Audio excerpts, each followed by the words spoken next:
अस्सलाम वालेकुम।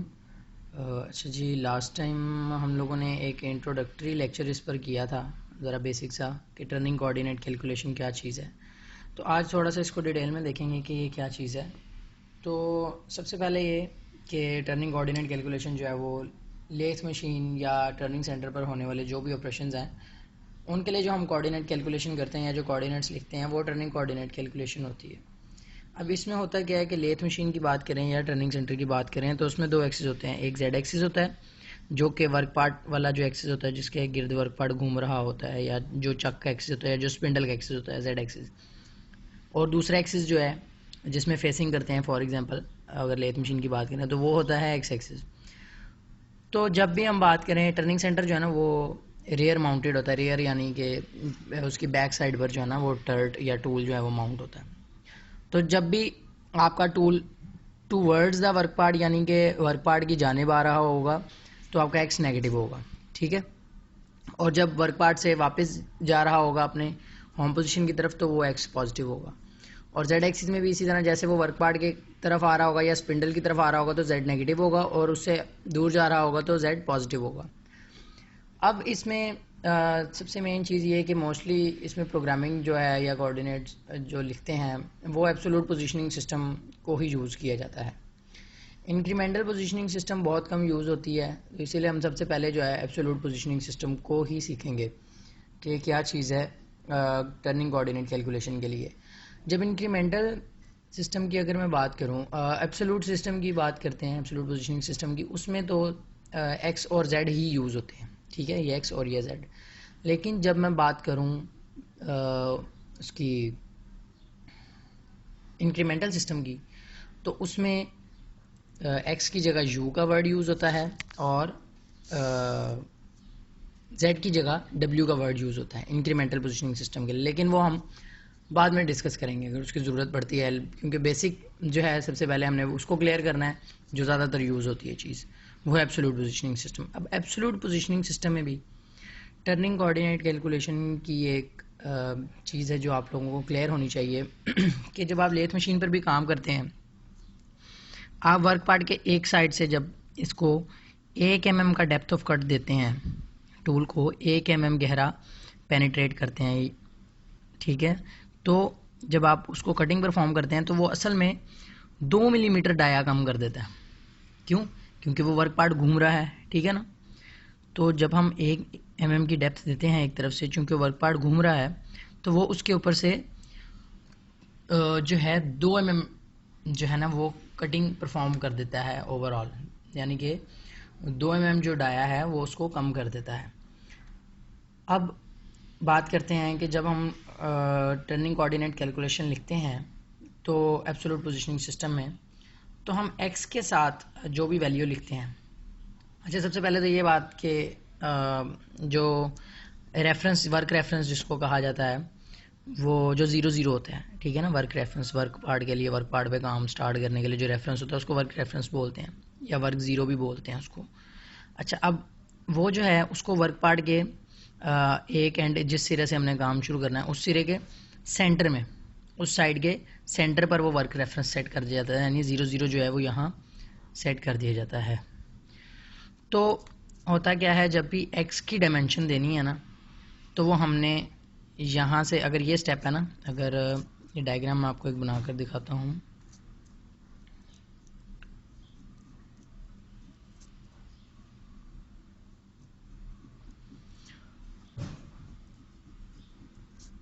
अब जब भी x के लिए डायमेंशन लिखते हैं ना, x के साथ जो भी हमने वैल्यू लिखनी है वो हमने लिखना होता है डायामीटर।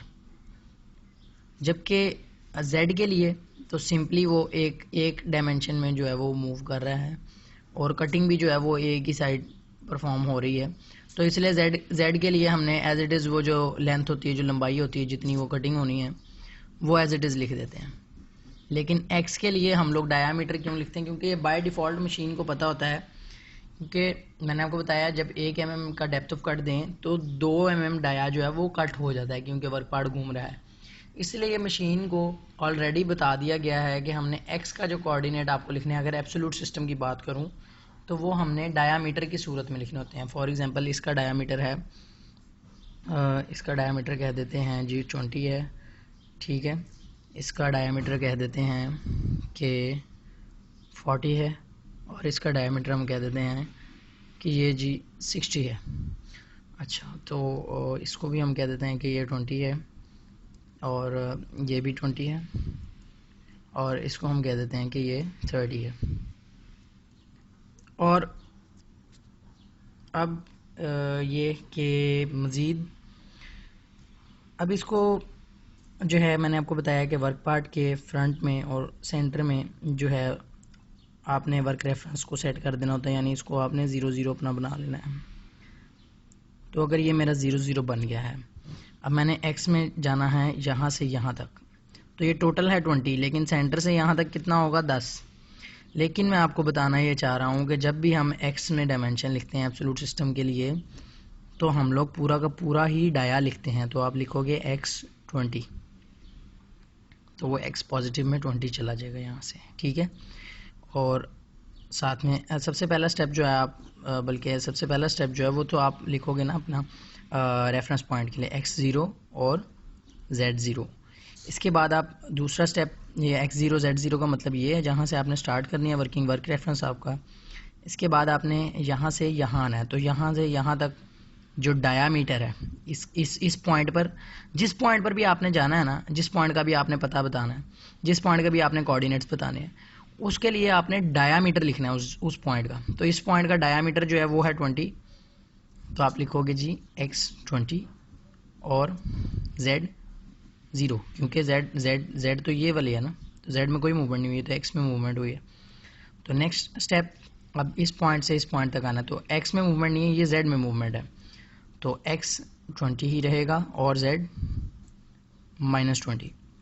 इसके बाद इस पॉइंट से आपने इस पॉइंट पर जाना। अब इस पॉइंट पर देखें तो हमारा डायामीटर कितना है, डायामीटर है 40, तो x आपने लिखना है 40 और z सेम ही रहेगा क्योंकि z नहीं चेंज हुआ।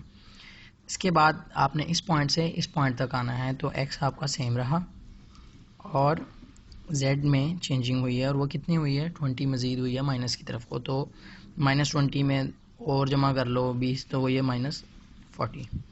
तो इसी तरह अब इस पॉइंट से जब आप इस पॉइंट पर आओगे तो x आपका हो जाएगा 60, क्योंकि वहाँ डायमीटर 60 है और z सेम रहेगा। और फाइनली यहाँ से जब आपने यहाँ पर आना है तो ये हो जाएगा x, तो आपका सेम रहेगा, और z में जो है आपने मज़ीद जो है ये मूवमेंट लेनी है, इतनी है, कितनी है 30, तो 40 में 30 ऐड करो तो ये -70, ठीक है। तो ये आपकी कोऑर्डिनेट कैलकुलेशन थी, टर्निंग कोऑर्डिनेट कैलकुलेशन इस ड्राइंग के लिए। तो इससे रेलिवेंट मैं इंशाल्लाह आप लोगों को असाइनमेंट भी दूंगा, और अगर किसी चीज़ की ना समझ आए तो ये मेरे से पूछ लीजिएगा। पहले जो हमने की थी वो मिलिंग के लिए कोऑर्डिनेट कैलकुलेशन थी, x, y और z तीनों एक्सिस होते हैं उसमें, जबकि ये टर्निंग कोऑर्डिनेट कैलकुलेशन है जिसमें 2 एक्सिस होते हैं, x और z।